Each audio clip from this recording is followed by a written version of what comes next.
जय Hind students, welcome to study for civil services. तो आज है 5 अगस्त 2024 और आज के करंट अफेयर्स को हम लोग कवर करने वाले हैं। आप में से जो भी स्टूडेंट्स यूपीपीसीएस की तैयारी कर रहे हैं, यूपीएससी या किसी भी स्टेट पीएससी की, तो लेक्चर को एंड तक जरूर देखिएगा। और Uttar Pradesh PSC UPPCS exam में सबसे टॉप नंबर 1 की ऑल ओवर इंडिया में जो तैयारी करवाई जाती है वो ज्ञान सर के पेड कोर्स में करवाई जाती है। तो अगर सिलेक्शन तक की तैयारी करनी है यूपीपीसीएस में, तो इन दिए गए नंबर पर जो है आप कांटेक्ट कर सकते हैं और पेड कोर्स की जानकारी ले सकते हैं।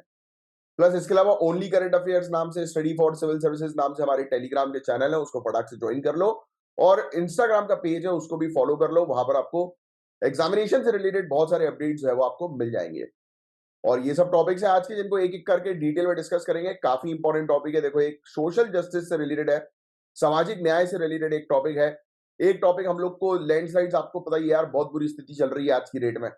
बहुत भूस्खलन हम लोग को बहुत ही विनाशकारी जो है वो देखने को मिला है। वयनाड में बहुत सारे वीडियोस भी आपने देखे होंगे, तो उससे रिलेटेड एक टॉपिक है। मैंग्रोव को बचाने के लिए मैंग्रोव को बचाने की सख्त आवश्यकता है, उस पर एक आर्टिकल है। एनवायरमेंट के पॉइंट ऑफ व्यू से बहुत इंपॉर्टेंट टॉपिक है ये मैंग्रोव का। इसके अलावा इंडिया वाइस चेयर जो है वो बन गई है सप्लाई चेन काउंसिल के अंदर, तो वेरी इंपॉर्टेंट टॉपिक अगेन। और जेनेटिक टेस्टिंग स्पोर्ट्स में ये क्या चीज है, इस पर हम लोग जो है वो चर्चा करेंगे, उसको समझने की कोशिश करेंगे। तो चलिए आइए, सामाजिक न्याय से रिलेटेड पहला टॉपिक है, उसका सब क्लासिफिकेशन है, उसका उप वर्गीकरण हम लोग को देखने को मिल रहा है। Honourable supreme court of India का एक अभी बढ़िया जजमेंट सामने आता है, जिसमें अलाउ किया गया है कि शेड्यूल कास्ट को जो है वो सब क्लासिफाई करो और शेड्यूल ट्राइब को सब क्लासिफाई करो। किसके लिए? रिजर्वेशन के लिए। सब क्लासिफिकेशन का मतलब पता है ना आपको, जैसे ओबीसी, ओबीसी के अंदर क्रीमी लेयर हटी, वो क्या है? एक प्रकार का सब क्लासिफिकेशन है। वैसे ही एससी और एसटी में ये क्लासिफाई करना है कि भाई इनकम ग्रुप के आधार पर, कि भाई जो लोग ऑलरेडी डेवलप हो चुके हैं तो उनको रिजर्वेशन से हटाओ, और जिनको एक्चुअल में रिजर्वेशन की आवश्यकता उनको रिजर्वेशन दो। इस पर ऑनरेबल सुप्रीम कोर्ट ने अपना एक जजमेंट जो है वो दिया है कि सरकार को इस चीज पर काम करना है अब। और डिसीजन जो है उसने 2004 के ऑर्डर को जो है वो कर दिया, खारिज कर दिया। राइट, जो रिजर्वेशन पॉलिसी से रिलेटेड हम लोग को देखने को मिला था। अब आगे की चर्चा करते हैं। सब क्लासिफिकेशन जो परमिट किया गया है उस पर चर्चा करेंगे। तो ऑनरेबल सुप्रीम कोर्ट ने कहा है कि राज्य जो है वो कॉन्स्टिट्यूशनली उनको पावर दी गई है कि वो सब क्लासिफाई कर सकते हैं शेड्यूल कास्ट और शेड्यूल ट्राइब को, कि भाई कितने पिछड़े हैं वो, इस चीज का अंदाजा लगाने के लिए। 7 जजेस की बेंच हम लोग को देखने को मिली थी, जिसमें चीफ जस्टिस ऑफ इंडिया जो है, हमारे honourable chief justice of India, वो इस बेंच के जो है वो हेड थे। इन्होंने ये कहा है कि अब गवर्नमेंट जो है वो सब क्लासिफाई कर सकती है शेड्यूल कास्ट को, और 15% रिजर्वेशन कोटे में, जिससे कि बेटर सपोर्ट प्रोवाइड किया जाए मोस्ट डिसएडवांटेज ग्रुप को। यानी कि जो भी शेड्यूल कास्ट और शेड्यूल ट्राइब में और भी ज्यादा पिछड़े हैं, उनको और बेहतर तरीके से रिजर्वेशन का बेनिफिट दिलाने के लिए यह कहा गया है। इसके अलावा यहां पर यह कहा गया कि भाई सब क्लासिफाई करो, सब कैटेगराइज करो, राइट, कि जिससे कि मतलब हम लोग को देखने को मिल सकता है कि भाई जेन्यून जेन्यून लोग हैं जिनको सख्त आवश्यकता है, राइट, आगे बढ़ने की, तो उन पर जो है वो काम किया जाए। राइट, फिर आगे की जो है वो चर्चा करें, सब क्लासिफिकेशन जो है वो किस चीज के ऊपर आधारित जो है वो होना चाहिए? प्रॉपर डेटा के ऊपर आधारित, हिस्टोरिकल एविडेंस के ऊपर आधारित, कि हाँ भाई इतिहास में उनके साथ भेदभाव हुआ है इसलिए वो पीछे जो है वो पड़ गए हैं। कोई पॉलिटिकल रीजंस नहीं होना चाहिए, राइट, किसी ग्रुप को जो है वो सब क्लासिफाई करने का। ये वोट बैंक नहीं होना चाहिए, नहीं तो पता लगे वोट बैंक में चली जाए, तो ये क्लियर कर दिया। देखो, क्रीमी लेयर का प्रिंसिपल जो पहले ओबीसी के लिए हम लोग को देखने को मिला था, जो अप्लाई होता है, वो अब बताया जा रहा है कि शेड्यूल कास्ट और शेड्यूल ट्राइब के लिए भी अप्लाई किया जाएगा, जो मैंने भी आपको बताया। इसका मतलब यह है कि राज्य जो है वो आइडेंटिफाई कर सकते हैं और एक्सक्लूड कर सकते हैं क्रीमी लेयर को रिजर्वेशन के बेनिफिट से। तो एससी एसटी के अंदर जो डेवलप हो चुके हैं, उनको क्रीमी लेयर में जो है वो डालकर उनको रिजर्वेशन के बेनिफिट जो है वो उनका हटाया जा सकता है। ये ऑनरेबल सुप्रीम कोर्ट ने क्लियरली कह दिया। ये बात सही भी है बॉस। आप खुद देखो, एक बहुत सिंपल सी चीज मैं आपको समझाता हूं। एक एक बच्चा है जो पिछड़ा है, जिसके पास पैसा नहीं है, बट हाँ उसके पास रिजर्वेशन का बेनिफिट है, बट फिर भी रिजर्वेशन का बेनिफिट उसको नहीं मिल पा रहा। क्यों? क्योंकि उसकी कैटेगरी के ही जो दूसरे स्टूडेंट्स हैं, जिनके पिताजी केपेबल हैं, जिनके माताजी केपेबल है, जिनकी फैमिली केपेबल है, जिन्होंने अपने बच्चों को महंगी महंगी कोचिंग में पढ़ाया हुआ है और सभी संसाधन दिए हुए हैं, और ऐसे बच्चों के कारण SC ST का कट ऑफ हाई हो जाता है और उस कट ऑफ हाई होने के कारण जिस बच्चे को एक्चुअल में नीड रहती है रिजर्वेशन की, उसको नहीं मिल पाता। बोलो मेरी बात से एग्री कर रहे हो कि नहीं कर रहे हो? ये बहुत सिंपल सा कॉन्सेप्ट मैंने आपको बताया कट ऑफ का, कि भाई कट ऑफ जो है वो लोग आगे बढ़ा दे रहे हैं कि जिनके ऊपर, जिनका ऑलरेडी, जिनके पास संसाधन है, बट जिस बच्चे के पास संसाधन नहीं है, जिसको रिजर्वेशन मिलना चाहिए एक्चुअल में आगे बढ़ने के लिए, उसको नहीं मिल पा रहा। और मिल रहा है, रिजर्वेशन का लाभ वो लोग ले जा रहे हैं जिन लोग के पास सभी संसाधन ऑलरेडी हैं। Yes, this is what is happening. Come on, do you guys agree with me और नॉट? आप मुझसे एग्री करते हो कि नहीं? नीचे कमेंट बॉक्स में लिखकर बताओ। तो ये काफी अच्छा डिसीजन यहां पर लिया गया है, एक मैच्योरिटी वाला डिसीजन यहां पर। अब क्योंकि देखो, अब ये हम लोग को, हम डेवलप होते जा रहे हैं धीरे धीरे करके, इतने साल जो है वो निकल गए हैं, इतने साल में अब ये हो चुका है कि रिजर्वेशन का बेनिफिट वही लोग उठा रहे हैं जिनके पास पूरे संसाधन है, जो बिल्कुल कंप्लीटली केपेबल हो चुके हैं। रिजर्वेशन बेनिफिट जो है वो बताया जा रहा है कि फर्स्ट जनरेशन फैमिली तक ही सीमित होना चाहिए। अगर ये जनरेशन जो है उन्होंने ऑलरेडी एडवांटेज ले लिया रिजर्वेशन का और उन्होंने हायर स्टेटस अचीव कर लिया, तो ये बेनिफिट जो है वो सेकंड जनरेशन को नहीं मिलना चाहिए। ये क्लॉज भी यहां पर डाल दिया गया है और ये क्लॉज बिल्कुल सही है, जिससे कि रिजर्वेशन का बेनिफिट एक बार किसी को मिल गया तो उसके बाद वो उस कैटेगरी के पॉइंट ऑफ व्यू से या अपने आप को SC ST घोषित करके वो रिजर्वेशन का जो है वो लाभ ना उठा सके बार बार, क्योंकि उनके पास पर्याप्त संसाधन रहेंगे ना। रिजर्वेशन का मेन ऑब्जेक्टिव क्या था? इक्विटी, लोगों को अपलिफ्ट करना, एक समान एक प्लेटफॉर्म पर जो है वो लेकर आना, राइट? उन लोगों को जिनके साथ जो है वो प्रीवियस में, पास्ट में, हिस्ट्री में, इतिहास में अत्याचार हुए हैं, है ना? तो कोर्ट ने जो है वो इस चीज को माना है कि भाई सिस्टमैटिक डिस्क्रिमिनेशन को प्रिवेंट करो, और कुछ मेंबर SC ST के हम लोग को देखने को मिल रहा है जो एडवांस हो चुके हैं, उनको हटाओ। इसलिए अब बताया जा रहा है कि आर्टिकल 14 के अंदर हमारे इंडियन कॉन्स्टिट्यूशन के सब क्लासिफिकेशन की भी बात की गई है। ये अप्रोच जो है वो अलाउ कर रहा है राज्यों को कि राज्य जो है वो अपनी रिजर्वेशन पॉलिसी बना सकती हैं और जो बहुत ही ज्यादा पिछड़े ग्रुप हैं उनको रिजर्वेशन का एक्चुअल बेनिफिट जो है वो प्रोवाइड करा सकती हैं। आगे की जो है वो चर्चा करें तो सब क्लासिफिकेशन इशू पर हम लोग को जो है वो देखने को मिला, SC ST का इशू जो था, तो 7 जजेस की बेंच जो है वो बनाई गई थी और 5 जजेस की बेंच हम लोग को देखने को मिली थी। एक केस था उसमें भी 2020 में, तो ये सब याद रखने की जो है आवश्यकता नहीं है, इंपॉर्टेंट नहीं है। पंजाब का शेड्यूल कास्ट और बैकवर्ड क्लास एक्ट भी आपको ध्यान में नहीं रखना है, राइट? बस आपको ये ध्यान में रखना है कि अभी का जो इशू है, ये मुद्दा जो है वो क्या था, कि अब कोर्ट ने बोल दिया है कि SC और ST का भी सब क्लासिफिकेशन किया जाए जैसा कि OBC का किया गया। बस इतनी सी चीज लिख लो आप अपने नोट्स में, दैट्स इट। ठीक है, आर्ग्यूमेंट क्या है सब क्लासिफिकेशन के लिए? तो सब क्लासिफिकेशन से फ्लेक्सिबिलिटी एनहांस हो जाएगी, बोलो हाँ या ना? और चीज और पॉलिसी बेटर जो है वो बनेगी, है ना? बेटर तरीके से जो पिछड़ा वर्ग जो है SC ST के अंदर, उसको फायदा मिलेगा। फिर इसके अलावा सामाजिक न्याय जो है वो मिलेगा लोगों को, बिल्कुल सही। फिर कॉन्स्टिट्यूशनल प्रोविजन भी हम लोग को, जैसे आर्टिकल 16 क्लॉज 4 के अंदर बताया गया कि बैकवर्ड क्लास को रिजर्वेशन दिया जाए, राइट?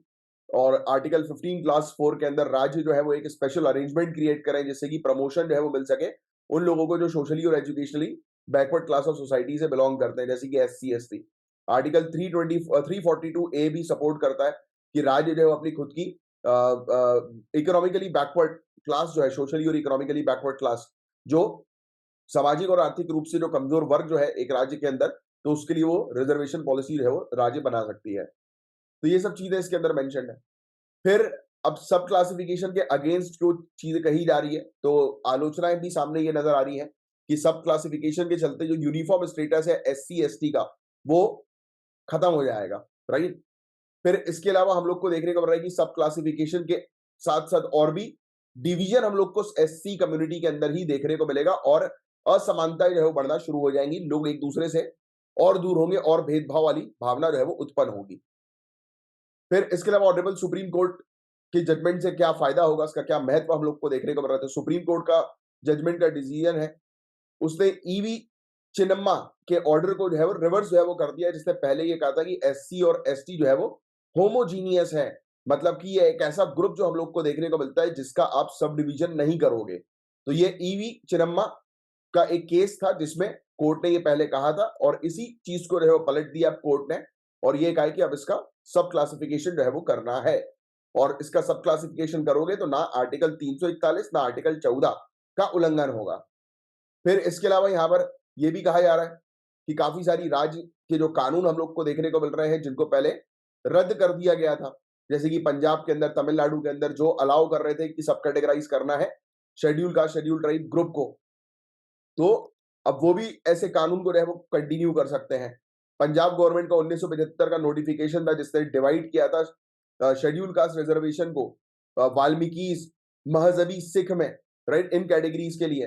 तो वो इनिशियली जो है उसको बरकरार रखा था, बट बाद में इसको चैलेंज किया गया था ईवी चिन्नम्मा जजमेंट के बाद, और फिर उसको रद्द कर दिया गया। फिर राज्य जो है अब उनके पास अथॉरिटी हो जाएगी, अब सब क्लासिफिकेशन पॉलिसी जो है वो लाकर और भी नए नए प्रकार के हम लोग को देखने को मिलेंगे कि रिजर्वेशन स्ट्रेटेजी बना सकते हैं, और ये वही वोट बैंक वाली सिनेरियो जो है वो डेवलप हो जाएगी। तो ये सब आर्ग्यूमेंट्स हैं, ये सब बताया जा रहा है कि आलोचनाएं हैं, ठीक है। अब आज की डेट में सब क्लासिफिकेशन का सबसे बड़ा चैलेंज जो है वो डेटा कलेक्शन का है और एविडेंस का है, राइट। किसकी सोशियो इकोनॉमिक कंडीशन जो है वो कैसी है, तो उसको पहले तो आइडेंटिफाई करना, उसका एक्यूरेट डेटा गैदर करना तो बहुत आसान है। आज की डेट में यार देखो, हमने ऑलरेडी बैंक अकाउंट्स ओपन करवा दिए हैं सभी के, सभी चीज डिजिटलाइज हो गई हैं, तो उसके थ्रू एक व्यक्ति की इनकम जो है उसका अंदाजा हो जाता है, राइट। तो उसके थ्रू आप कर सकते हो, उसके स्टेटस का अंदाजा हो जाता है उसकी पोजीशन को देखकर, राइट, कि वो अभी किस पोजीशन पर है। तो यही चीज है, तो स्टेट को है अपने डेटा पर डिपेंडेंट होना जरूरी है। सब क्लासिफिकेशन का मेन ऑब्जेक्टिव है कि भाई जो पिछड़ा वर्ग है उसको अपलिफ्ट करना है, बट इसमें बैलेंस भी हम लोग को क्रिएट करके चलना है, जिससे कि सोसाइटी के अंदर डिफरेंसेस ना हो, सोसाइटी के अंदर असमानताएं ना हो, है ना।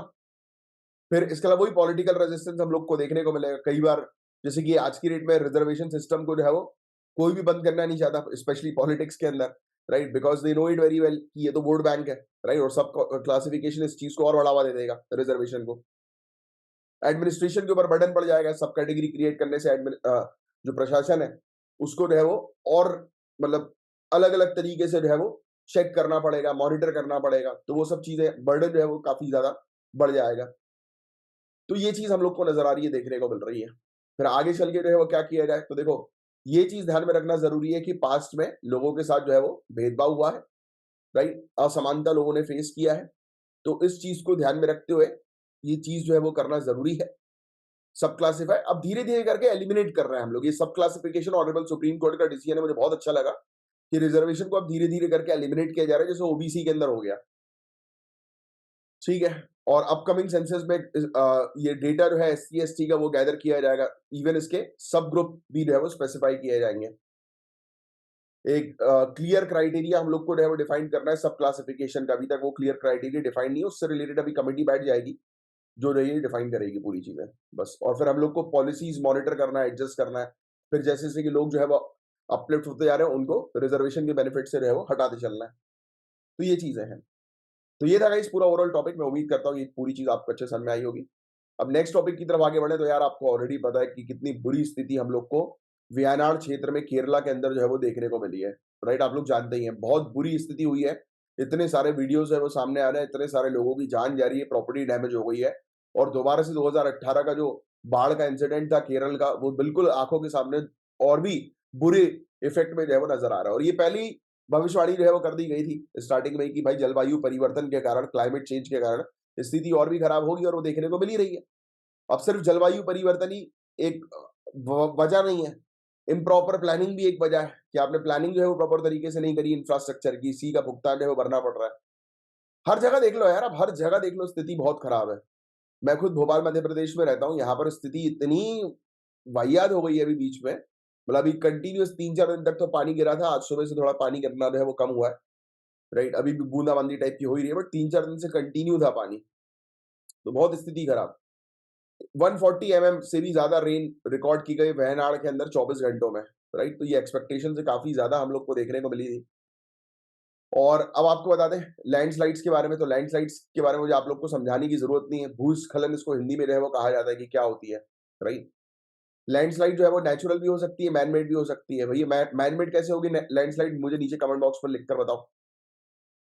अलग अलग प्रकार की लैंडस्लाइड्स होती हैं, भूस्खलन के प्रकार। अच्छा, जो स्टूडेंट जिन्होंने जीएस के बैच को ले रखा है, आप लोग को इससे रिलेटेड नोट्स नहीं बनाने, जिन्होंने जीएस के बैच को नहीं ले रखा है, आप इसकी डेफिनेशन लिख लो, ये तो एक, और इससे रिलेटेड जो नोट्स है वो आप रेडी कर लो कि कौन, और जिन्होंने ले रखा है वो सिर्फ सुन लो कि कौन से प्रकार के लैंडस्लाइड्स हम लोग को देखने को मिलते हैं। एक तो नॉर्मल स्लाइड हो गई, है ना, फिसलना, मतलब हम लोग को देखने को मिला मिट्टी जो है वो स्लाइड हो गई, खिसक गई, एक फ्लो हम लोग को देखने को मिलता है कि धीरे-धीरे करके मिट्टी जो है वो आगे बढ़ने लगती है, धीरे-धीरे करके, तो उसको फ्लो बोलते हैं। स्प्रेड हम लोग को देखने को मिलता है कि अचानक से जो है वो एक बड़ा एक टुकड़ा जो है वो एक पूरे एरिया पर जो है वो फैल जाता है, उसको स्प्रेड्स बोलते हैं। टॉपल्स जो है वो हम लोग को फॉरवर्ड रोटेशन देखने को मिलता है और फ्री फॉल देखने को मिलता है, मतलब फ्री फॉल एकदम से गिर गए, कम। जैसे आपने देखा होगा ना कि मनाली वाले रूट पे ऊपर से एक पत्थर आता है, वो एकदम भटाक से गिरता है, तो ये वही है टॉपल्स। रोटेट करते हुए पत्थर आता है और गिर जाते हैं, ये टॉपल्स होता है। फॉल्स फॉल्स तो मतलब ये क्लिफ टाइप का होता है, यानी कि एक मतलब इस तरीके का हिस्सा है, उसका एक पार्ट जो है वो अलग हो गया, एक हिस्सा जो है वो अलग हो गया, ये पूरा को पूरा मान लो इतना हिस्सा अलग ही हो गया, शिफ्ट हो गया, तो वो होता है फॉल्स, और नीचे गिर जाता है। तो बस ये है फिसलना, प्रवाह, फैलाव, लटकना, चट्टानों के टुकड़ों का गिरना, तो ये सब हम लोग को टाइप्स देखने को मिलते हैं, प्रकार देखने को मिलते हैं भूस्खलन के, लैंडस्लाइड्स के। एंथ्रोपोजेनिक इन्फ्लुएंस, मानव मानव जनित प्रभाव, तो आप जानते ही हैं हम लोगों ने डिफॉरेस्टेशन कर रखा है, वनों को काट दिया है, वनों को काट दिया है तो उससे लैंडस्लाइड होती है, आप जानते हैं कैसे, मुझे समझाने की आपको जरूरत नहीं है। पेड़ जो है वो मिट्टी को पकड़ के रखता है रूट्स के थ्रू, अपनी जड़ों के थ्रू। आप उसी को काट दोगे तो मिट्टी तो बहेगी ना आगे, धसेगी। फिर हम लोगों ने जो है वो कंस्ट्रक्शन कर दिया है हर जगह, माइनिंग करते हैं हम लोग, रोड बनाते हैं, अर्बन डेवलपमेंट करते हैं, तो उससे तो होगा ही भाई। हम प्रॉपर नेचुरल ड्रेनेज को जो है वो डिस्टर्ब कर देते हैं, पानी जो है वो रुक जाता है हमारे कंस्ट्रक्शन के कारण, एक जगह आके पानी अटकता रहता है, अटकता रहता है, अटकता रहता है, फिर उसका फोर्स इतना तेज हो जाता है कि हिमाचल प्रदेश में जो इंसिडेंट हुआ था वैसे इंसिडेंट हम लोग को देखने को मिलता है, डिजास्टर, फ्लड के। फिर हमने प्रॉपर तरीके से इंफ्रास्ट्रक्चर जो है वो डेवलप नहीं किया है ना? तो ये सब चीजें हम लोग को देखने को मिलती हैं। फिर इसके अलावा हम लोग को काफी सारे वो देखने को मिलता है, खदान वगैरह जो है, राइट? तो वो जो है वो ऐसी की ऐसी हमने जो है वो कर दी, उसको भरी नहीं है, तो उसके कारण और सॉइल जो है वो, अब देखो यार, आप सिंपल सी चीज है, ऊपर नीचे वाले एरिया को आपने खोद खोद के खाली कर दिया, तो नीचे वाले एरिया में क्या हुआ है, खोखलापन हमें देखने को मिला। और ऊपर अगर वेट आएगा तो नीचे ये धसेंगी चीजें, वो धसेंगी तो लैंडस्लाइड जो है एज अ रिजल्ट के तौर पर देखने को मिलेगा। ठीक है, तो ये सब चीजें हम लोग को देखने को मिलती हैं। और फिर वेस्टर्न घाट की अगर बात करें तो वहां पर रेनफॉल्स, हिल्स, चोटियां हैं, वहां पर माइनिंग होती है, क्वेरिंग होती है, agriculture activity, wind mill project. फिर वहां पर हम लोग को देखने को मिल रहा है कि डेंस वेजिटेशन तो है, बट सॉइल जो है वहां पर काफी थिन हम लोग को देखने को मिलती है, पतली मिट्टी है। तो ये सब वजह है जिसके चलते वहां पर वेस्टर्न घाट्स पे लैंडस्लाइड्स होती हैं। हिमालय पे लैंडस्लाइड होने की वजह जो है वो प्लेट टेक्टोनिक का मूवमेंट हम लोग को देखने को मिलता है। प्लेट टेक्टोनिक आपको पता है ना कि अलग अलग प्लेट्स हम लोग को देखने को मिलती हैं, राइट, जो आपस में जो है वो टकराती हैं और जिसके कारण से अर्थक्वेक होता है, राइट। तो ये सब चीजें ज्योग्राफी की हैं। फिर यहाँ पर हम लोग को देखने को मिलता है कि सेडिमेंट्री रॉक्स हम लोग को जो है वो देखने को मिलते हैं, जो आसानी से जो है वो बह जाते हैं या धस जाते हैं। फिर इसके अलावा यहाँ पर हम लोग को रिवर्स देखने को मिलती है, जो अगेन मिट्टी को जो है वो अपने साथ जो है वो लेकर जाती है। फिर स्नोफॉल्स वगैरह हम लोग को देखने को मिलते हैं, राइट। काफी बार, कई बार बहुत तेजी से बारिश हो जाती है। फिर हम लोगों ने वहां पर पेड़ भी काट के रखे हैं, रोड भी बनाया हुआ है, झूम कल्टीवेशन वहां पर होता है, तो इन सब चीजों के कारण भी लैंडस्लाइड्स हम लोग को हिमालय वाले क्षेत्र में देखने को मिलती हैं। अब लैंडस्लाइड से कितने नुकसान होते हैं आपको ऑलरेडी पता है, प्रॉपर्टी का डैमेज हम लोग को देखने को मिलता है, लोगों की जान चली जाती है, काफी सारे लोगों को अपने घर छोड़कर जो है वो कहीं और जो है वो जाना पड़ता है। बहुत नुकसान होता है रोड्स, ब्रिजेस का, बिल्डिंग्स का, राइट। इस पर पूरा इकोनॉमिक इम्पैक्ट पड़ता है, यानी कि इतना डैमेज हो रहा है तो ऑब्वियस सी बात है कि आर्थिक प्रभाव तो पड़ेगा ही पड़ेगा। एनवायरमेंट जो है वो पूरी तरह से जो है वो लैंडस्लाइड्स के कारण खराब हो जाता है, मिट्टी तो और खराब हो जाती है। वहां पर जितनी भी हम लोग को देखने को मिलती है वनस्पति वगैरह सब जो है वो सड़ जाती है, खराब हो जाती है, राइट। बायोडायवर्सिटी को इफेक्ट पड़ता है, जितने भी जानवर वगैरह होते हैं। अभी बीच में एक वीडियो देखा था मैंने, बहुत ही डिस्टर्बिंग था, जो स्ट्रीट डॉग्स वगैरह होते हैं, उनकी बेचारों की हालत खराब हो गई। लास्ट ईयर की बात मैं तो अपनी बताता हूँ आपको यार, मेरे घर के सामने एक नाली है, वहां पर एक डॉगी ने अपने बच्चों को जन्म दिया था, और अचानक से तेजी से बारिश हो गई थी तो पूरी नाली भर गई थी, और वो जो डॉगी थी वो रो रही थी। तो बहुत, मतलब काली बोलते हैं उसको यहाँ पर, हम लोग उसको नाम रखा है हमने उसका, काली। तो काली बहुत रो रही थी, मतलब सबसे हेल्प मांग रही थी आने जाने वाले लोगों से कि मेरे बच्चों को बचा लो। तो मेरी मम्मी ने मुझे बताया कि यार ऐसा ऐसा है यार, मोनू सीन, मेरे घर पे नाम मोनू है वैसे। तो मैं नीचे गया और मैंने चेक किया कि, मैंने कहा यार क्या क्या दिक्कत चल रही है, तो हमने नाली में कूद के जो है उनके बच्चों को बचाया, पूरे बच्चे डूब गए थे, और टचवुड सभी के सभी बच्चे जो है बच गए। बट बाद में यहाँ ठंड लगने के कारण कुछ बच्चों की डेथ हो गई थी यार। एक बच्चा तो बहुत दूर चला गया था बह के, तो उसको मैं पकड़ के लेके आया। तो उसके 7 या 8 बच्चे थे कुछ, तो हमने पूरे के पूरे बच्चों को रेस्क्यू किया, और फिर मेरे घर पे ही मैंने अपने बरामदे में उनको रखा था। उनको एक डब्बे के अंदर रखा और पूरे कॉलोनी वाले लोग आ गए थे। फिर ब्लोअर जो होता है ना गरम करने वाला, जैसे बालों में ब्लोअर का जो यूज किया जाता है, हेयर ड्रायर जिसको अपन बोलते हैं, तो हमने ब्लोअर जो है वो देकर उसको थोड़ा ठीक किया। So it is all about यार ह्यूमैनिटी, कि आप अगर देखो किसी को भी तकलीफ में, चाहे वो जानवर हो या कोई भी हो यार, मतलब आपको हेल्पिंग नेचर जो है वो अपना रखना है हमेशा। सो क्या-क्या चैलेंजेस हम लोग को देखने को मिलता है? आप कैसे प्रेडिक्ट कर सकते हो भाई लैंडस्लाइड्स को? आने वाले समय में आप अधिकारी बनने वाले हो, आप वहाँ पर जाकर देखोगे कि भाई वहाँ पर चट्टान हम लोग को देखने को मिल रही है, वहाँ पर मटेरियल ऐसा है, राइट? जिसकी स्ट्रेंथ जो है वो काफ़ी वीक है। तो आप उस मटेरियल को जो है वो देखकर ये अंदाज़ा लगा सकते हो कि भाई ये वीक मटेरियल ये धँस सकता है, इसलिए इसके आस-पास कोई हैबिटेबल कंस्ट्रक्शन ना किया जाए, यानी कि ऐसा कंस्ट्रक्शन ना किया जाए कि जहाँ पर लोग आस-पास रह रहे हों। फिर इसके अलावा हम लोग को देखने को मिलता है कि हमारे पास प्रॉपर डेटा भी नहीं है अवेलेबल, राइट? तो आपको डेटा चाहिए पूरी चीज़ों का, राइट? वीक पॉइंट्स आइडेंटिफाई करना जो है बहुत ज़्यादा ज़रूरी है कि कहाँ पर रॉक्स पे फ्रैक्चर्स है, राइट? और फ्रैक्चर्स है तो तुरंत वहाँ पे कम्युनिटी को डिस्प्लेस करो, जिससे कि वो अगर लैंडस्लाइड होती है तो कम से कम नुकसान हो, जान-माल दोनों का।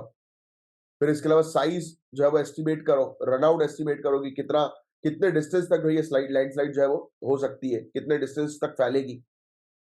फिर टाइमिंग प्रेडिक्शन की कब तक जो है वो होगी, राइट? तो वो सब चीज़ें धीरे-धीरे करके समझ में आ जाता है ना। फिर इसके अलावा एनवायरनमेंट वहाँ पर जो है वो किस प्रकार का है, कहीं पे रेनफॉल में चेंजेस तो नहीं हो रहे, कहीं अर्थक्वेक वाली सेस्मिक एक्टिविटी तो नहीं हो रही, राइट? तो वो सब चीज़ें चेक करना जो है वो बहुत ज़्यादा ज़रूरी है। ठीक है, टेक्नोलॉजी की भी कमी हम लोग देखने को मिलती है आज की डेट में। सेंसर्स और मॉडल्स जो है वो इस प्रकार के नहीं जो प्रॉपर आपको डेटा या प्रेडिक्शन जो है वो प्रोवाइड करा सकें, भविष्यवाणी दे सकें कि कब होगा, कितने बजे होगा। तो ये सब चीज़ें। सरकार के काफ़ी सारे इनिशिएटिव्स भी हम लोग को देखने को मिलते हैं लैंडस्लाइड्स के रिस्क को जो है वो टालने के लिए, जैसे कि national landslide risk management strategy 2019 की। ऐसी लैंडस्लाइड रिस्क मिटिगेशन स्कीम हम लोग को एक देखने को मिली थी। फिर फ्लड रिस्क मिटिगेशन स्कीम एक है। फिर national guideline on landslide and snow avalanches हम लोग को देखने को मिलता है। एवलांचेस को हिमस्खलन जो है वो कहा जाता है। ठीक है, ये गाइडलाइन जो है बनाई थी NDMA national disaster management authority ने। फिर एक लैंडस्लाइड एटलस ऑफ इंडिया जिसको डेवलप किया है नेशनल रिमोट सेंसिंग सेंटर है। तो ये जो 5 चीजें हैं ना, ये लिख लेना आप। ये इंपॉर्टेंट है आप लोगों के लिए, सभी लोग के लिए, कि भाई सरकार का इनिशिएटिव जो है वो कौन-सा है लैंडस्लाइड को रोकने का। तो ये पाँचों चीजें वीडियो को पॉज़ करके लिख लो। अब आगे बढ़ते हैं। अब क्या रिकमेंडेशन है वेस्टर्न घाट्स के लिए? तो अब देखो वेस्टर्न घाट्स के लिए एक रिकमेंडेशन था कस्तूरी रंजन कमेटी का। ये रिकमेंडेशन इम्पोर्टेंट है। कस्तूरी रंजन कमेटी, इन्होंने रिकमेंड किया था कि मात्र 37% वेस्टर्न घाट का जो है उसको इसमें ईएसए में जो है वो लाया जाए। ईएसए मतलब कि ये इकोलॉजिकल सेंसिटिव एरिया इसको बोलते हैं। इसमें मेरे ख्याल से फुल फॉर्म नहीं दिया है इसका। अच्छा, यहाँ पर दिया हुआ है इकोलॉजिकली सेंसिटिव एरिया, है ना? तो ये जो है वो कस्तूरी रंजन कमेटी ने जो है वो 2013 में जो है ये डिसीजन निकाला था। हालाँकि इसके अलावा एक और कमेटी भी थी, पता है, वेस्टर्न घाट से रिलेटेड, यहाँ पर लिखा नहीं है। एनवायरनमेंट की क्लास जब आप पढ़ोगे एनवायरनमेंट की क्लास के अंदर, तब उसमें आपको और डिटेल में इसके बारे में मिल जाएगा। अब जिन लोगों ने ऑलरेडी ले लिया है बैच, तो आपको ये वाले नोट्स नहीं बनाने हैं। बट हाँ, इसके नोट्स ज़रूर बना लें जो मैंने अभी आपको बताई है, पाँचों पॉइंट्स बस, दैट्स इट। आगे बढ़ें भैया। आगे हम लोग को क्या देखने को मिलता है? हाँ, प्रिवेंटिव मेजर कि कैसे रोका जाए। भाई बिल्डिंग्स अगर आप बनाओ ऐसे एरिया पर जहाँ पर लैंडस्लाइड प्रोन एरिया है, तो ये चीज़ हम लोग को ध्यान में रखना ज़रूरी है कि बिल्डिंग इस तरीके की बनानी कि लैंडस्लाइड्स का उस पर ज़्यादा नुकसान जो है वो ना पड़े, और नुकसान हो तो वापस से उसको खड़ा किया जा सके। ठीक है।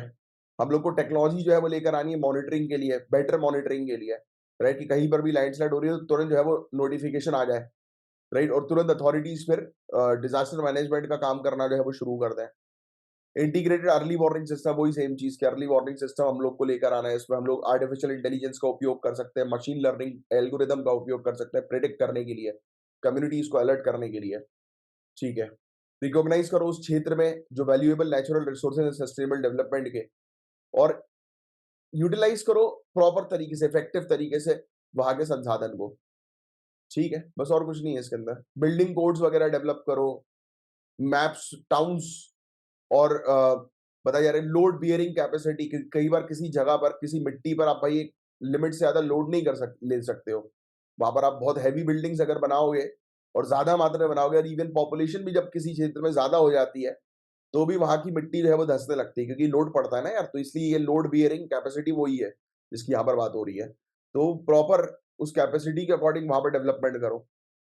ठीक है, बस दैट्स इट, इसके अलावा और कुछ नहीं है यहाँ पर। आगे की चर्चा करें मैंग्रोव, तो एनवायरमेंट का ही अगेन ये टॉपिक है। मैंग्रोव के बारे में आप सभी लोग जो है वो जानते हो यार।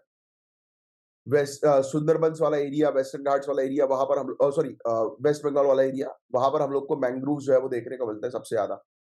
एक रिपोर्ट आती है जो है the state of the world's mangrove 2024 की, जिसको रिलीज किया है ग्लोबल मैंग्रोव अलायंस के द्वारा, ये लिख लेना। और वर्ल्ड मैंग्रोव डे लिख लेना,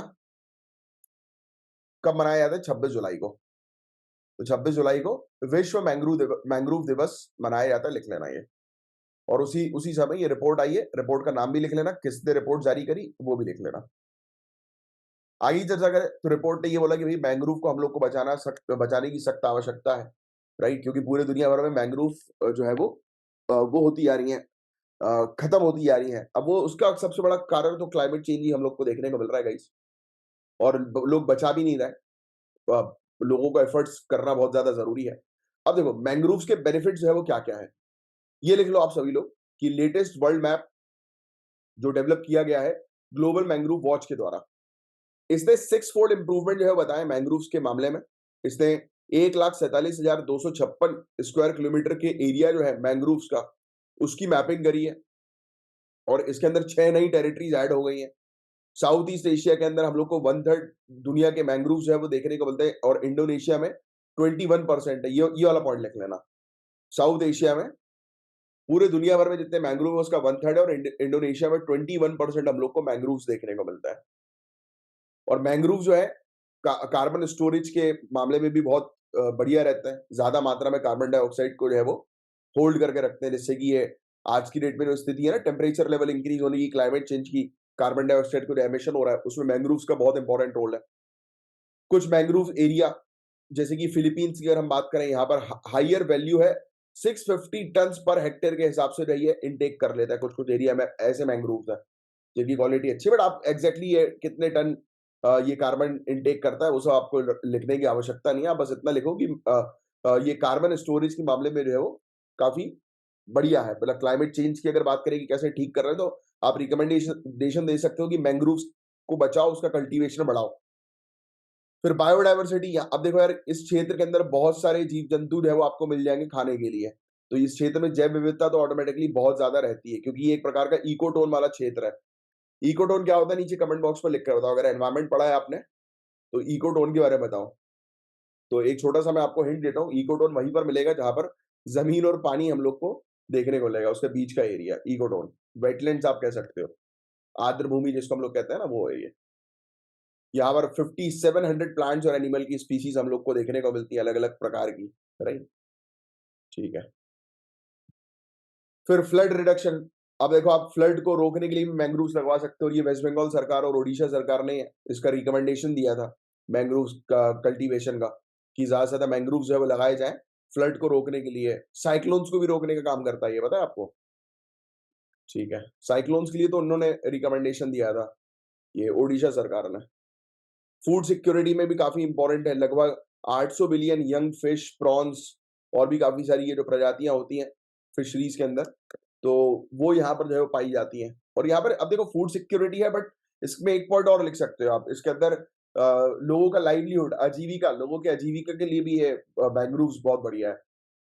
अब ये लिखोगे आप मैंग्रोव्स इंडिया में कहाँ कहाँ पर है, तो वेस्ट बंगाल में सबसे ज्यादा हम लोग को देखने को मिलते हैं। फिर गुजरात, और गुजरात में गल्फ ऑफ कच्छ और गल्फ ऑफ खम्बत वाले क्षेत्र में।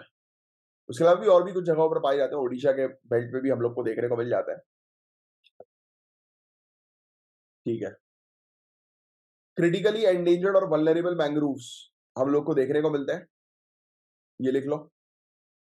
नेचुरल मैंग्रोव फॉरेस्ट जो है वो सदर्न इंडियन कोस्ट में क्रिटिकल एंडेंजर्ड में है, लक्षद्वीप आर्चिपेलागो में और तमिलनाडु में, क्योंकि वहां पर सी लेवल ग्लोबल वार्मिंग के कारण राइज हो रहा है। तो क्रिटिकली एंडेंजर्ड, गंभीर रूप से लुप्तप्राय वाले मैंग्रोव्स कहां पर है, तो लक्षद्वीप और तमिलनाडु, ये लिख दोगे आप। क्रिटिकली एंडेंजर्ड मैंग्रोव है लक्षद्वीप तमिलनाडु में, क्योंकि वहां पर सी लेवल राइज जो है वो ज्यादा हो रहा है। और वेस्टर्न कोट्स में मैंग्रोव की बात करें गुजरात से लेकर केरल वाले क्षेत्र में, तो ये वल्नरेबल कैटेगरी में है, क्योंकि यहाँ पर हम लोग को जो है वो देखने को मिल रहा है ह्यूमन एक्टिविटीज बहुत ज्यादा हो रही हैं, जैसे कि श्रिम्प एक्वाकल्चर, और यहाँ पर भवंडर ट्रॉपिकल स्टॉर्म्स वगैरह भी हम लोग को देखने को मिलते हैं कि बहुत ज्यादा आते हैं, तूफान वगैरह। तो लिख लो वेस्टर्न कोस्ट में गुजरात से केरल तक के मैंग्रोव जो है वो वल्नरेबल कैटेगरी में। वल्नरेबल मतलब कमजोर, ठीक है। और कंजर्वेशन चैलेंज जो है वो गल्फ ऑफ कैम्प में, यानी गल्फ ऑफ कम्बत, जो गुजरात वाला क्षेत्र हम लोग को देखने को मिल रहा है, यहाँ पर बताया जा रहा है कि ये यही सब इश्यूज हम लोग को देखने को मिल रहे हैं कि यहाँ पर ग्रेजिंग बहुत ज्यादा होती है, राइट, जिससे कि मैंग्रोव जो है वो डैमेज हो जाता है। नेक्स्ट, सरकार ने, गवर्नमेंट ऑफ इंडिया ने जो है वो लॉन्च किया ये वाला मिस्टी प्रोग्राम, लिख लेना, mangrove initiative for shoreline habitats and tangible income program, MISHTI program, ये लिख लो, मिस्टी प्रोग्राम, मिस्टी कार्यक्रम। और मिस्टी इंग्लिश में ही लिखना, क्योंकि MISHTI है ना, mangrove initiative for shoreline habitats and tangible incomes. तो इन्होंने बोला कि मैंग्रोव जो है उसको 540 स्क्वायर किलोमीटर के एरिया में 11 स्टेट्स में और 2 यूनियन टेरिटरीज में जो है वो कल्टीवेट किया जाए, प्लांट किया जाए, ठीक है। कॉर्पोरेट इन्वॉल्वमेंट में हम लोग को 6 मेजर कॉर्पोरेशन देखने को मिले, यानी कि 6 कंपनीज इन्होंने MOU साइन किया है गुजरात फॉरेस्ट डिपार्टमेंट के साथ मैंग्रोव्स लगाने के लिए 30 स्क्वायर किलोमीटर के एरिया पर। तो वो लिखने की जरूरत नहीं है, ये मिस्टी प्रोग्राम के बारे में बस लिख लो, दैट्स इट। और टारगेट लिख लेना, टारगेट भी पूछा जा सकता है, ठीक है। अब रिपोर्ट ने क्या क्या चैलेंजेस किए, तो भैया ह्यूमन एक्टिविटी आपको ऑलरेडी पता है कि इंसान जो है वो, इंसान की गतिविधियां कुछ ऐसी जिसके कारण से मैंग्रोव में नुकसान हम लोग को देखने को मिला। 43% मैंग्रोव में लॉस हम लोग को देखने को मिला 2000 से 2020 के बीच में, लिखने की जरूरत नहीं है एग्जैक्टली आपको, ठीक है। ये लकड़ी और चारकोल उत्पादन के लिए कटाई से मैंग्रोव जो है वो उसमें काफी हम लोग को डिग्रेडेशन देखने को मिला, क्षरण उसका काफी हुआ है। श्रिम्प एक्वाकल्चर, जो श्रिम्प मतलब झींगा वगैरह जो होता है, तो इसके लॉस का कारण ये भी है, जैसे आंध्र प्रदेश, वेस्ट बंगाल, गुजरात के अंदर, ठीक है। बस ये सब चीजें लिखने की जरूरत नहीं है। फिर नेचुरल फैक्टर के अंदर हम लोग को क्लाइमेट चेंज सबसे बड़ा फैक्टर हम लोग को देखने को मिल रहा है। सी लेवल जो है वो राइज हो रहा है, सेडिमेंट जो है वो शिफ्ट हो रहा है। सेडिमेंट्स होता है ना, नदी जो है अपने साथ काफी सारे सेडिमेंट जो है वो लेकर आती है, तो वो शिफ्ट हो रहा है, सी लेवल इंक्रीज हो रहा है, ये सब नेचुरल फैक्टर्स हैं। साइक्लोनिक एक्टिविटीज बढ़ गई हैं, आपको पता है कि कितने ज्यादा तूफान हम लोग को देखने को मिल रहा है। पॉल्यूशन हम लोग को ऑयल स्पिल का देखने को मिलता है, कई बार जो है वो ये तेल वाले शिप जहाज जो है वो नहीं होते, डूब जाते हैं, तेल बिखर जाता है पानी के अंदर, तो वो भी एक बड़ा इशू हम लोग को देखने को मिलता है, ठीक है। बस और कुछ नहीं है इसके अंदर। IUCN की रेड लिस्ट में मैंने आपको ऑलरेडी 2 कैटेगरी बता दी, वल्नरेबल और क्रिटिकली एंडेंजर्ड, ये 2 चीज आप ध्यान में रखिएगा। 40% ही पूरे दुनिया भर के मैंग्रोव फॉरेस्ट जो है वो प्रोटेक्टेड एरियाज पे हम लोग को देखने को मिलता है। कुछ कंट्रीज है, मलेशिया, म्यांमार, यहाँ पे तो 5% से भी कम प्रोटेक्शन हम लोग को देखने को मिल रहा है, ठीक है। क्या स्टेप सजेस्ट किए गए कि मैंग्रोव्स को हम लोग कैसे बचाएंगे, तो 6 गाइडिंग प्रिंसिपल जो है बताया गया मैंग्रोव को बचाने के लिए। तो पहली चीज तो ये कहा गया कि भाई पूरे इकोसिस्टम को आपको जो है वो प्रोटेक्ट करना है, हेल्दी रखना है, हेल्दी बनाना है। पॉलिसी जो है वो बनाओ आप, राइट, जैसे कि Kunming Montreal global biodiversity framework जो है, तो उसका पालन जो है वो करो, ठीक है। बेस्ट इंफॉर्मेशन, बेस्ट प्रैक्टिसेस पूरे दुनिया भर से लेकर आओ और उसका उपयोग जो है वो करो। ट्रेडिशनल नॉलेज, लोकल नॉलेज का उपयोग जो है वो करो। कम्युनिटीज को जो है वो इन्वॉल्व करो, लोगों को सशक्त जो है वो बनाओ, ठीक है। लोकल लोकल कॉन्टेक्स्ट में जो है वो ऑपरेशन जो है वो करो। तो यही सब चीजें हैं। सस्टेनेबल सोल्यूशन जो है वो लेकर आओ कि जिससे कि वहां पर ओवर एक्सप्लॉइटेशन ना हो संसाधन का, नेचुरल रिसोर्सेज का। पैसा, फंडिंग जो है वो लेकर आओ। प्राइवेट सेक्टर्स को जो है वो इन्वॉल्व करो। प्रोटेक्टेड एरियाज को जो है वो और बढ़ाओ, एक्सपेंड करो, राइट। दूसरे और effective area based conservation measures जो है वो लेकर आओ, राइट। तो ये सब चीजें हैं, बाकी और कुछ नहीं है इसमें खास काम का। अब देखिए, इंडिया जो है वो इलेक्ट हो गई है एज अ वाइस चेयरमैन के तौर पर सप्लाई चेन काउंसिल की इंडो पैसिफिक इकोनॉमिक फ्रेमवर्क के अंदर। तो याद रखिएगा, इंडो पैसिफिक ये लिखना है आपको, इंडो पैसिफिक इकोनॉमिक फ्रेमवर्क में सप्लाई चेन काउंसिल में इंडिया वाइस चेयर की पोजीशन पर है। ये बहुत इंपॉर्टेंट फैक्ट है। उपाध्यक्ष जो है वो चुना गया है भारत को इंडो पैसिफिक इकोनॉमिक फ्रेमवर्क के आपूर्ति श्रृंखला परिषद में, लिख लो ये।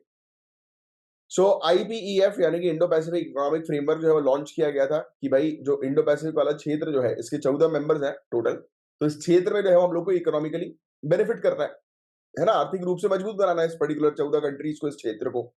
और फोकस करना है किस चीज के ऊपर, सप्लाई चेन के ऊपर, क्लीन इकोनॉमी के ऊपर, कि भाई रेन्यूएबल मतलब एनर्जी के थ्रू जो है वो काम हो, राइट। और फेयर इकोनॉमी जो है वो रहे, किसी प्रकार की धांधलेबाजी ना हो, राइट, यानी कि जैसे कि स्मगलिंग वगैरह, तो वो सब चीजें। एससीसी यानी कि सप्लाई चेन काउंसिल जो है वन ऑफ द 3 बॉडीज है जो एस्टैब्लिश की गई थी आईपीईएफ अरेंजमेंट के अंदर, है ना, और सप्लाई चेन रेजिलियंस के लिए, और जो कि फरवरी 2024 में जो है वो लागू हुई और इंडिया इसकी वाइस चेयर के तौर पर नजर आ रही है। इंडिया और 13 और दूसरे पार्टनर कंट्रीज हम लोग को देखने को मिलती है जिन्होंने 3 सप्लाई चेन बॉडीज जो है वो आईपीईएफ एग्रीमेंट के तहत जो है वो तैयार करी। एक तो सप्लाई चेन काउंसिल, इसकी वाइस चेयर इंडिया हम लोग को देखने को मिल रही है, याद रखेंगे आप। एक है क्राइसिस रिस्पांस नेटवर्क, यानी कि इस क्षेत्र में कोई भी अगर संकट आता है तो उसके लिए एक इमरजेंसी रिस्पांस जो नेटवर्क है वो तैयार किया गया, यानी कि एक और काउंसिल इस तरीके की तैयार हुई। फिर एक काउंसिल है जो कि काम करता है लेबर्स के अधिकार के ऊपर, इसलिए इसका नाम है लेबर राइट्स एडवाइजरी बोर्ड। ये लेबर के अधिकार के ऊपर काम करता है इस क्षेत्र में। फिर इसके अलावा हम लोग को जो है वो देखने को मिला कि अभी मीटिंग हुई थी, जिस मीटिंग के अंदर बताया जा रहा है कि जो चेयर है, हेड जो है वो यूएसए है, और इंडिया जो है वाइस चेयर की पोजीशन पर है एससीसी के, यानी कि सप्लाई चेन काउंसिल के। सीआरएन के बारे में बात करें, क्राइसिस रिस्पांस नेटवर्क के अंदर, तो ये साउथ कोरिया चेयर पे है और जापान जो है वो वाइस चेयर पे है। फिर अगेन यूएसए की बात करें, लेबर राइट्स एडवाइजरी बोर्ड में यूएसए चेयर पर है और फिजी कंट्री जो है वो वाइस चेयर पर हम लोग को देखने को मिल रही है। तो ये फैक्ट लिख लो, ये इंपॉर्टेंट फैक्ट है। और 2 साल के लिए इंडिया जो है वो इस पोजीशन पर रहेगी और सभी कंट्रीज का जो टेन्योर होता है वो 2 साल का हम लोग को देखने को मिल रहा है। ठीक है, ये जो मीटिंग्स थी इसमें हम लोग को क्या क्या इस मीटिंग के महत्व जो है वो देखने को मिले। एक तो सभी कंट्रीज के बीच में जो है वो कॉपरेशन हम लोग को देखने को मिल रहा है, वो बढ़ रहा है। फिर टर्म्स ऑफ रेफरेंस की बात करें एससीसी के, क्योंकि देखो सप्लाई चेन को मेनली जो है मेनली उस पर फोकस करना है ना, सप्लाई चेन के ऊपर, कि जिससे कि क्योंकि कोविड-19 के समय पर आपको पता है कि यार ये सप्लाई चेन डैमेज हो गया था, जिसके चलते बहुत स्थिति खराब हो गई थी। बहुत जगह पर सामान जो है पहुंच नहीं पाया टाइम पर, और डिमांड और सप्लाई का जब गैप होता है तो प्राइस जो है वो इंक्रीज होते हैं, महंगाई मुद्रा फीसदी हम लोग को देखने को मिली थी। बस ये चीज़ है, इसके अंदर और कुछ ध्यान में रखने की आपको आवश्यकता नहीं है। इंडो पैसिफिक इकोनॉमिक फ्रेमवर्क के बारे में बात करें तो मई 2022 में इसको लॉन्च किया गया था, टोक्यो जापान के अंदर, ये लिख लेना आप। इसके अंदर 14 कंट्रीज हैं, 14 कंट्रीज के नाम भी लिख लेना। Australia, Bruny, Fiji, India, Indonesia, New Zealand, Malaysia, Korea, Japan, Philippines, Singapore, Thailand, Vietnam, USA. इसका मेन ऑब्जेक्टिव मैंने आपको ऑलरेडी बता दिया, आपको लिखने की जरूरत नहीं है। इंडो पैसिफिक इकोनॉमिक फ्रेमवर्क है तो ऑब्वियस सी बात है कि ये इकोनॉमिकली इंडो पैसिफिक क्षेत्र को ग्रो करने पर फोकस करती है। 4 पिलर्स हम लोग को आईपीईएफ के लिए वो देखने को मिलते हैं, ये 4 पिलर्स लिख लेना आप, 4 स्तंभ आईपीईएफ के। फेयर एंड रेजिलिएंट ट्रेड, की जो व्यापार जो है वो निष्पक्ष तरीके का हो। सप्लाई चेन रेजिलियंस दूसरा, तीसरा क्लीन इकोनॉमी, चौथा फेयर इकोनॉमी। तो ये 4 हम लोग को इसके क्या देखने को मिलता है, फ्रेमवर्क्स देखने को मिलता है, ठीक है, या पिलर्स। नेक्स्ट आगे की जो है वो चर्चा करें, इम्पैक्ट इसका हम लोग को क्या देखने को मिलेगा। तो देखो इस क्षेत्र में इकोनॉमिक डिसरप्शन का रिस्क कम होगा, क्योंकि ये सभी कंट्रीज मिलकर इकोनॉमिकली ग्रो होने पर काम करेंगी, उससे रिलेटेड पॉलिसीज बनाएंगी, राइट। फिर इसके अलावा चाइना के ऊपर डिपेंडेंसी जो है वो रिड्यूस हो जाएंगी। फिर इसके अलावा यहाँ पर क्रिटिकल सेक्टर पर फोकस किया गया है, जैसे कि सप्लाई चेन, जो काउंसिल जो हम लोग को देखने को मिल रही है वो बेसिकली फोकस करेगी इस सेक्टर पर, राइट, कि सप्लाई जो है वो बिल्कुल कंटिन्यू रहे, किसी प्रकार का डिसरप्शन सप्लाई चेन के अंदर जो है वो ना आए। फिर देखो इमरजेंसी रिस्पांस के लिए भी जो है ये काम करेंगे, अगर किसी प्रकार का संकट होता है तो ये कंट्रीज 14 की 14 कंट्रीज जो है वो सामने आ जाएंगी। फिर लेबर्स के अधिकार के ऊपर काम करेंगी कंट्रीज, बस दैट्स इट। अब देखिए जेनेटिक टेस्टिंग हम लोग को स्पोर्ट्स के अंदर देखने को मिल रही है। 2024 का पेरिस ओलंपिक चल रहा है, आपको ऑलरेडी पता है। तो टेबल टेनिस प्लेयर शरद कमाल, इन्होंने जेनेटिक टेस्टिंग का उपयोग किया अपनी परफॉर्मेंस को बढ़ाने के लिए। तो ये जेनेटिक स्क्रीनिंग जो है वो आज की डेट में बहुत पॉपुलैरिटी जो है वो गेन कर रहा है स्पोर्ट्स पर्सन में, स्पेशली उनकी ट्रेनिंग और न्यूट्रिशन के दौरान।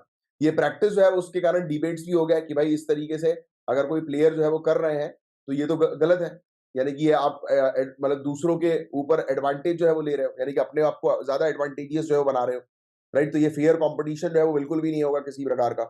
तो फेयर कंपटीशन के लिए इट इज वेरी इंपॉर्टेंट कि जेनेटिक टेस्टिंग मतलब ये सब इस प्रकार की अनएथिकल प्रैक्टिस जो है वो नहीं होनी चाहिए। Are you getting this? So what is genetic testing? तो जेनेटिक टेस्टिंग जो है वो क्या है? तो एनालाइज करता है एक इंडिविजुअल के डीएनए को। अब ध्यान से सुनना, जो मैं आपको बता रहा हूँ ये लिख लो। ये चीज 90% से ज्यादा चांसेस है कि जीएस पेपर 3 में इससे रिलेटेड क्वेश्चन बनेगा, पेपर 4 में भी बन सकता है। जेनेटिक परीक्षण लिखो। जेनेटिक परीक्षण यानी कि जेनेटिक टेस्टिंग, और उसको समझो। एक इंडिविजुअल का डीएनए को एनालाइज करना। क्या करना? एक इंडिविजुअल के डीएनए जो है उसका विश्लेषण करना। तो किसी व्यक्ति के डीएनए का विश्लेषण करके आइडेंटिफाई करना उसके जेनेटिक वेरिएंट, और जो कि इन्फ्लुएंस करते हैं उसके हेल्थ, ट्रेड और परफॉर्मेंस को। और ये डिटेक्ट करता है क्रोमोसोम्स, जीन्स या प्रोटीन्स के अंदर ऑल्टरेशन को, जिससे कि कंफर्म किया जाए या एक्सक्लूड किया जाए जेनेटिक कंडीशन, और एक्सेस किया जाए कि किस प्रकार से आप जेनेटिक डिसऑर्डर को जो है वो ठीक कर सकते हो, उस पर किस प्रकार से परिवर्तन ला सकते हो। जैसे कि आपको पता है ना, जैसे किसी के फादर की हाइट बड़ी होती है तो बेटे की भी हाइट बड़ी होती है, बेटी की भी हाइट बड़ी होती है, राइट? तो यू नो अबाउट इट। ये डीएनए जो होता है, ये क्या रहता है कि ये कहीं ना कहीं हेल्प करता है ट्रेड्स में, है ना? ये आपने साइंस, बेसिक साइंस में पढ़ा होगा, है कि नहीं? जैसे कि जो दोनों पेरेंट्स होते हैं उनके अंदर अगर क्वालिटी कोई अच्छी होगी तो वो क्वालिटी बच्चे के अंदर भी दिखाई देगी कहीं ना कहीं से, है ना? या कुछ डिसऑर्डर होगा तो नहीं दिखाई देगी। अब सोचो, स्पोर्ट्स पर्सन इस प्रकार से अपने डीएनए के अंदर ऑल्टरेशन अगर कर लें, मतलब कोई स्पोर्ट्स पर्सन जो है वो अपने आप को मतलब एजिलिटी लाने के लिए, कि भाई वो और मेहनत कर सके, और स्ट्रेंथन हो सके, मजबूत बन सके, तो ये कितना गड़बड़ हो जाएगा यार। मतलब ये मान के चलो, मतलब आप लोग का एक एग्जांपल दूं। आप कर रहे हो सिविल सर्विसेज की तैयारी, आपको ज्यादा से ज्यादा चीजें याद रखनी है। आप तो डीएनए को जो है मॉडिफाई करवा के अपने ब्रेन पावर जो है वो एनहेंस कर सकते हो, बढ़ा सकते हो। यस, मेमोरी पावर जो है बढ़ा सकते हो, आईक्यू लेवल बढ़ सकता है, कुछ भी हो सकता है यार। तो ये तो मतलब फियर कंपटीशन कहीं से कहीं तक नहीं होगा। जिसके पास पैसा है, जिसने डीएनए टेस्टिंग अपनी करवा ली और उस अकॉर्डिंग काम करना शुरू किया, और वो कर लेगा। अच्छा, स्ट्रेटेजीज अलग अलग होती है, जैसे कि आप अच्छी डाइट लो, राइट? तो आप फिट हो गए, तो वो अलग अलग चीजें होती हैं, वो एक अलग कहानी है। देखो, ये टेस्ट है वो कंडक्ट किया जा सकता है सैंपल्स के through, blood, hair, skin, right? एक एमिनोटिक फ्लूइड होता है, और भी दूसरी टिश्यूज को जो है वो एनालाइज करके ये टेस्ट जो है वो किया जा सकता है। 3 प्रकार के टाइप्स इसके हम लोग को देखने को मिलता है। साइटोजेनेटिक टेस्टिंग होता है, जो क्रोमोसोम्स को जो है वो ये गुण सूत्र जो होते हैं उसकी जांच करता है। फिर एक बायोकेमिकल टेस्टिंग हम लोग को देखने को मिलता है, ये प्रोटीन्स जो प्रोड्यूस करते हैं जीन्स, तो उसको, उसका आकलन करता है, उसको मापता है, मेजर करता है। एक होता है मॉलिक्यूलर टेस्टिंग, ये डिटेक्ट करता है छोटे डीएनए की म्यूटेशंस को, कि किस प्रकार से डीएनए के अंदर चेंजेस आ रहे हैं। ठीक है। अब इसका उपयोग जो है वो कहां पर किया जा सकता है? तो न्यूबॉर्न स्क्रीनिंग और डायग्नोस्टिक टेस्टिंग के ऊपर। ये आइडेंटिफाई कर सकता है कि कौन से जेनेटिक डिसऑर्डर्स है, बर्थ के बाद ट्रीट किए जा सकते हैं, राइट? फिर कंफर्म करता है, रूल आउट करता है स्पेसिफिक जेनेटिक कंडीशन को फिजिकल साइंस और सिम्टम्स के आधार पर। फिर आइडेंटिफाई करता है एक इंडिविजुअल्स को कि वो एक कॉपी जो है वो अपने जीन म्यूटेशन की जो है वो कैरी कर रहा है, जो कि जेनेटिक डिसऑर्डर क्रिएट कर सकता है अगर उसकी 2 कॉपीज प्रेजेंट हो जाती हैं तो। और ये यूजफुल उनके लिए है जिनकी फैमिली हिस्ट्री जेनेटिक डिसऑर्डर की देखने को मिलती है, या वो किसी प्रकार के हाई रिस्क एथनिक ग्रुप से जो है वो बिलोंग करते हैं। जैसे कि मैं अपनी बात करूं तो मेरे को भी एक बहुत बड़ा जेनेटिक डिसऑर्डर है, राइट? तो मेरे लिए ये टेक्निक जो है वो हेल्प कर सकती है, राइट? मेरी प्रॉब्लम को ठीक करने के लिए। ऑटो इम्यून डिजीज है मुझे, एनकाइलोसिंग स्पॉन्डिलाइटिस, जो कि एक प्रकार का जेनेटिक डिसऑर्डर है। जो जीन होता है HLA-B27, तो वो मेरा पॉजिटिव है। तो पॉजिटिव होना मतलब डिसऑर्डर है। कई बार पॉजिटिव भी नेगेटिव रहता है। प्री, जैसे बोलते हैं ना HIV पॉजिटिव तो वो पॉजिटिव ही नेगेटिव अपने आप है। प्री इम्प्लांटेशन टेस्टिंग, तो इसमें इन विट्रो फर्टिलाइजेशन का उपयोग जो है वो किया जाता है। आईवीएफ का उपयोग किया जाता है एम्ब्रियोस को टेस्ट करने के लिए जेनेटिक चेंजेस के लिए, इम्प्लांटेशन से पहले, जिससे कि जेनेटिक डिसऑर्डर का रिस्क जो है वो रिड्यूस हो जाता है। तो ये जीन टेक्नोलॉजी, अभी तो हम लोग इसको ज्यादा हाई लेवल पर यूज नहीं कर रहे हैं क्योंकि इसके रिस्क बहुत ज्यादा है। बट आने वाले समय में जब इसका यूज किया जाएगा तो पेरेंट्स अपने बच्चों को बना सकते हैं, पता है कि हमें बच्चों के अंदर क्या क्वालिटी चाहिए। बच्चा पैदा होने से पहले ही वो डिसाइड किया जा सकता है। तो इस टेक्नोलॉजी पर काम चल रहा है अभी, और यूज में भी आ गई, देखो आप। तो जीन्स, डीएनए, क्रोमोसोम्स क्या होते हैं, तो ये सभी लोग को आपको पता ही है। जिन जिन लोगों ने, अगेन मैं रिपीट करता हूँ, जीएस की क्लासेस या बैच लिया है तो उनको लिखने की जरूरत नहीं है, ये आपके नोट्स वगैरह में ऑलरेडी आपको मिल जाएगा। डीएनए जो है वो एक लॉन्ग मॉलिक्यूल है जो कि हमारे यूनिक जेनेटिक कोड को जो है वो अपने पास रखता है। इसके अंदर 2 स्ट्रैंड्स हम लोग को देखने को मिलते हैं। ये देखा है ना आपने, ये होता है डीएनए। ये जो डायग्राम मैंने आपको बना के दिखाया है, ये इसमें 2 स्ट्रैंड्स होते हैं ना, इसके बीच में हम लोग को जीन्स देखने को मिलते हैं। ये क्रॉस क्रॉस टाइप के आपने इस प्रकार से देखा होगा, क्रोमोसोम्स, जीन्स। ये डबल हेलिक्स शेप जो हम लोग को देखने को मिलता है, ये बनता है ना, इसको डबल हेलिक्स शेप ही बोलते हैं। तो ये है डीएनए। और कंप्लीट सेट ऑफ डीएनए क्या होता है, नीचे कमेंट बॉक्स पर लिख कर बताओ। एक कंप्लीट सेट जो होता है डीएनए का, उसको क्या बोलते हैं? ठीक है, इसमें देखो आपने देखा होगा adenine, right, cytosine, guanine, thymine. तो एसीजीटी जो है वो आपको ये अलग अलग ब्लॉक्स देखने को मिलते हैं। इसके अंदर 2-4 बिल्डिंग ब्लॉक्स होते हैं या बेसिस होते हैं, उससे ये पूरा स्ट्रैंड जो है वो बनता है। तो जीन्स, तो ये आपको ऑलरेडी पता है कि एक इंसान की बॉडी में सर के बाल से लेकर पैर के नाखून तक ये पूरी चीज डीएनए जीनोम जो है वो डिसाइड करता है। राइट, देखो लिखा भी हुआ है कि प्रोटीन जो है वो, ये प्रोटीन जो होते हैं वो कंट्रोल करते हैं कि बॉडी जो है वो किस प्रकार से ग्रो करेगी, कैसे काम करेगी, कैसे इन्फ्लुएंस करेगी, आई का कलर क्या होगा, ब्लड का टाइप क्या होगा, हाइट क्या होगी एक व्यक्ति की। हर एक चीज यार, मतलब सर के बाल से लेकर पैर के नाखून तक सब कुछ इंफॉर्मेशन इसमें मिलती है। इसलिए तो यार कोई भी जो होता है ना कि क्राइम सीन वगैरह होता है, उसमें सबसे पहले जो है वो डीएनए कलेक्ट जो है वो किया जाता है। फॉरेंसिक टीम आती है ना, वो इसी पर्पस के लिए आती है। किस प्रकार से जीएनए टेस्टिंग का उपयोग किया जा सकता है एथलीट्स की परफॉर्मेंस को इंप्रूव करने में? अब आई आपके लिए एक काम की चीज। तो पहली चीज तो जेनेटिक मार्कर और फिजिकल ट्रेट्स को आइडेंटिफाई करना है। जेनेटिक टेस्टिंग करवा के ये क्लियरली हो जाता है कि भाई आपके फिजिकल ट्रेट जो है वो क्या है, मतलब और उसको आप किस तरीके से वेरी कर सकते हो, चेंज कर सकते हो, जिससे कि आप उसको बेटर कर सको। तो अगर आप जीन जैसे की बात करें, एसीई की, एंजियो टेंसाइन कन्वर्टिंग एंजाइम, और ACTN3 की, अल्फा एक्टिनाइन। तो ये जो 3 जो है, ये 2 हम लोग को जीन्स जो है वो देखने को मिल रहा है। ये लिंक्ड है, एंड्योरेंस है और स्ट्रेंथ कैपेबिलिटीज है। तो आप इसको जो है वो और बेटर करके इसमें चेंजेस जो है वो लाकर अपनी स्ट्रेंथ जो है वो बढ़ा सकते हो, एनहांस कर सकते हो। ठीक है, फिर मसल फाइबर को ये जो है वो और बढ़िया कर देती है। राइट, स्ट्रेंथ जो है वो लेकर आ जाती है, भागोगे आप और तेजी से, स्प्रिंटिंग में जो है वो हेल्प करेगी। राइट, तो ये सब चीजें हम लोग को देखने को मिलती है। एथलीट जिनके पास इस प्रकार के जीन जो होते हैं, तो वो अपने स्पोर्ट्स में और बेटर तरीके से परफॉर्म जो है वो कर सकते हैं। ठीक है, बस यही है इसके अंदर। न्यूट्रिशन नीड्स की क्या आवश्यकता होगी, यानी कि इसकी टेस्टिंग करके बता दिया जाता है कि आप कौन सा खाना खाओ जिससे कि आपका मेटाबॉलिज्म और ज्यादा बेटर होगा। राइट, तो उसके बारे में बता दिया जाता है। जैसे कि बोला गया कि आइडेंटिफाई किया गया कि लैक्टोज इनटॉलरेंस या वेरिएशन विटामिन डी मेटाबॉलिज्म के अंदर ये गाइड कर सकता है डायरेक्ट डाइटरी चॉइसेस, जो आपकी परफॉर्मेंस को बेटर कर सकती है, ओवरऑल हेल्थ परफॉर्मेंस को। ठीक है, फिजिकल, जैसे मैंने आपको बताया ना, मेंटल कंडीशनिंग भी बहुत बढ़िया हो सकती है। कुछ जेनेटिक वेरिएंट्स इन्फ्लुएंस करते हैं साइकोलॉजिकल ट्रेट, जैसे कि motivation, stress response, pain tolerance. Right, जो कि कॉम्पिटिटिव सक्सेस के लिए काफी इंपॉर्टेंट होता है। ठीक है, मेंटल कंडीशन और प्रिपरेशन में हेल्प कर सकते हैं, जैसे सिविल सर्विसेज एग्जामिनेशन में आपको हेल्प मिल सकती है। एक एथलीट की जेनेटिक प्री डिस्पोजिशन को समझने के बाद कोचेस जो है वो अपनी मतलब इस प्रकार से ट्रेनिंग रिजीम जो है वो डिजाइन कर सकते हैं, जो कि उनकी स्ट्रेंथ और वीकनेस के आधार पर बेस्ड हो, जिसको ध्यान में रखते हुए वो उसको प्रॉपर डाइट दे। राइट, प्रॉपर आप कह सकते हो मेडिकेशंस दें, और उसके थ्रू जो है वो उसको और स्ट्रांग बना सके। क्या लिमिटेशंस हम लोग को देखने को मिल रहा है जेनेटिक टेस्टिंग के अंदर? तो साइंटिफिक अनसर्टेनिटी और कॉम्प्लेक्स रिलेशनशिप, वैज्ञानिक अनिश्चितता और जटिल संबंध। तो रिलेशनशिप जो जेनेटिक्स में और एथलीट की परफॉर्मेंस में हमें देखने को मिल रहा है वो कॉम्प्लेक्स है, वो अभी तक पूरी तरह से समझ में भी नहीं आया है, यानी कि अभी भी स्टडी में काफी गैप्स हैं। काफी कम हम लोग को सैंपल साइज इसके देखने को मिले जिसके आधार पर आप जो है वो रिलाय कर सकते हो, बट आप रिलाय करोगी नहीं ना यार, क्योंकि ये जेनेटिक चेंजेस अगर कुछ हो जाए तो अभी के लिए तो ठीक रहेगा, आने वाले समय में पता लगे कि इंसान जो है वो अपने मेंटल पावर को अभी बूस्ट कर रहा है, आईक्यू लेवल बढ़िया हो रहा है, आने वाले समय में पागल हो गया, फिर क्या करोगे आप? क्योंकि जेनेटिक म्यूटेशन भी तो होता है भाई, वो भी तो कोई चीज है। तो वो सब चीज, इसके एथिकल कंसर्न्स भी है कि भाई ये तो फेयर कंपटीशन होगा नहीं।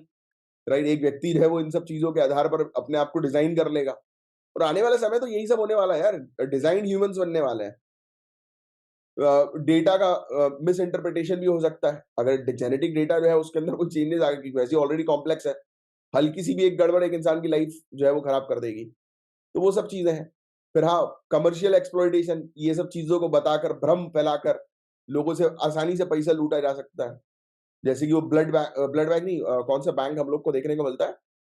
ये एक बैंक होता है ना, जिसमें बच्चों का बच्चे जब पैदा होते हैं, तो उस समय हम लोग को जो है वो देखने को मिलता है कि उनका मदर का जो है वो एम्बिकल कॉर्ड, तो वो जो है वो स्टोर करके रख लिया जाता है, क्योंकि उसके अंदर जो ब्लड होता है, वो उसमें एक्चुअल में जो प्योर जेनेटिक्स होते हैं वो बच्चे के उसमें रहते हैं, कि आगे चल के बच्चे को कोई प्रॉब्लम आएगी, तो जीन्स बैंक होता है मेरे ख्याल से ये, राइट? एनीवेज़, बस यही चीज़ है, तो आगे इस पर जो है वो रिसर्च करने की आवश्यकता है, एजुकेट करना, ट्रेन करना ज़रूरी है, कि भाई ट्रेनिंग प्रोवाइड कराओ कोचेस को, न्यूट्रिशनिस्ट को, कि वो एक्यूरेट इंटरप्रेट कर सकें जेनेटिक डेटा को। एथिकल गाइडलाइंस जो है वो लेकर आओ, क्लियर, क्रिस्टल क्लियर।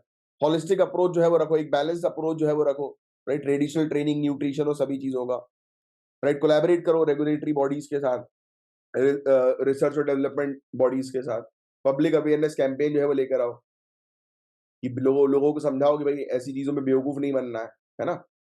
चलिए, अब आगे की चर्चा करें। 2023 में यूनाइटेड स्टेट्स जो है वो इंडिया की सेकंड लार्जेस्ट सप्लायर बन गई है एलएनजी की, लिक्विफाइड नेचुरल गैस की। और यूएई को जो है वो हमने पीछे छोड़ दिया। अब यूनाइटेड स्टेट्स से हम सबसे ज़्यादा इंडिया का सेकंड लार्जेस्ट सप्लायर, तो यूनाइटेड स्टेट्स से सबसे ज़्यादा हम लोग एलएनजी जो है वो मंगवा रहे हैं। कतर जो है वो लार्जेस्ट एलएनजी सप्लायर हम लोग को जो है वो देखने को मिल रही है इंडिया के लिए, तो ये फैक्ट ध्यान में रखना। पहले कतर, फिर यूएस, फिर यूएई। तो एलएनजी के मामले में ये 3 कंट्रीज़ हम लोग को टॉप 3 पे देखने को मिल रही है, जहाँ से हम लोग एलएनजी जो है वो मंगवाते हैं। लिक्विफाइड नेचुरल गैस जो है वो ट्रांसपोर्ट की जाती है गैसियस स्टेट में। नहीं, लिक्विफाइड है ना यार, तो लिक्विफाइड है तो मतलब लिक्विड स्टेट में हम लोग को जो है वो देखने को मिलती है। ये नेचुरल गैस है, तो ये लिक्विड स्टेट पे जो है वो लाई जाती है, और लॉन्ग डिस्टेंस ट्रांसपोर्ट के पर्पज़ के लिए, राइट? तो ये गैसियस स्टेट में ट्रांसपोर्ट नहीं होती। वर्ल्ड रेंजर डे, तो वर्ल्ड रेंजर डे जो है वो 31 जुलाई को ऑब्जर्व किया जाता है, तो ये फैक्ट थोड़ा-सा जो है वो आप ध्यान में रखेंगे। नेक्स्ट आगे की जो है वो चर्चा करें, तो वर्ल्ड रेंजर डे का मेन ऑब्जेक्टिव हम लोग को जो है वो देखने को मिलता है, कि प्रोटेक्ट करना किस चीज़ को, नेचुरल और कल्चरल ट्रेजर्स को, प्राकृतिक और सांस्कृतिक खजाने की रक्षा करने के लिए। और थीम जो है वर्ल्ड रेंजर डे 2024 की हम लोग को देखने को मिल रही है 30 बाय 30, ये फैक्ट ध्यान में रखना। यूनाइटेड नेशन का कन्वेंशन ऑन बायोलॉजिकल डाइवर्सिटी जो है ना, जिसको अपन बोलते हैं सीबीडी, तो उसका गोल जो है कि 30% प्लैनेट, एटलीस्ट 30% प्लैनेट की जमीन और समुद्री एरिया जो है 2030 तक हमें ठीक करना है ना? और इसके अलावा हम लोग को देखने को मिला था कि इंटरनेशनल रेंजर फेडरेशन जो है वो 1992 में जो है वो उसको बनाया गया था। तो ये कुछ फैक्ट थे जिसको आपको थोड़ा सा लिख लेना है। फिर एक और टॉपिक, अब वही same topic, Indo Pacific economic framework से रिलेटेड सामने है आपके, तो इससे रिलेटेड मेंस का एक क्वेश्चन दिया हुआ है, 150 वर्ड में इसका आंसर जो है वो लिखिएगा। तो चलिए, बस आज के लिए इतना ही गाइस, अब मिलेंगे हम लोग कल की क्लास में, तब तक के लिए bye bye, take care, have a great day ahead, जय हिंद।